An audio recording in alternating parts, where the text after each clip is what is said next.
ඉතින් අපි මොඩියුල් 2 එක තමයි ස්ටාර්ට් කරන්න බලාපොරොත්තු වෙන්නේ. ඉතින් මේ මොඩියුල් 2 එකෙන් අපිට ගන්න තියෙන්නේ, කියන්නේ ටීචර් කෙනෙක් මේ මොඩියුල් 2 එක ඉවර කරාම එයාට මෙන්න මේ කියන achievements ලබා ගන්න පුළුවන්. පළවෙනි එක තමයි create a complete lesson plan using Magic School in a minutes. ඒ කියන්නේ ඉතාමත් කෙටි කාලයක් තුළ lesson plan එකක් Magic School වලින් හදා ගන්න විදිහ ගැන දැනුවත් වෙන්න පුළුවන්. ඒ වගේම තමයි align lesson plans with the Sri Lankan syllabus. අපේ syllabus එක local syllabus එකට කොහොමද align කරන්නේ lesson plan එකක් කියන එක ගැන.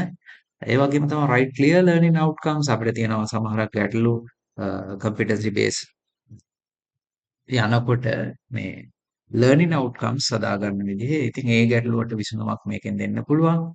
ඊට පස්සේ differentiate lessons of mixed ability classroom. ඒ කියන්නේ අපි දන්නවා විවිධ abilities තියෙන ස්ටුඩන්ට්ලා අපිත් එක්ක ඉන්නවා. ඒ ස්ටුඩන්ට්ලාට lesson එක අපිට differentiate කරන්න පුළුවන්. ඒ වගේම තමයි improve existing lesson. අපි ගාව තියෙන පරණ lesson plan එකක් AI support එක support එකෙන් improve කරගන්න පුළුවන්. adapt lesson plan to available time and resource.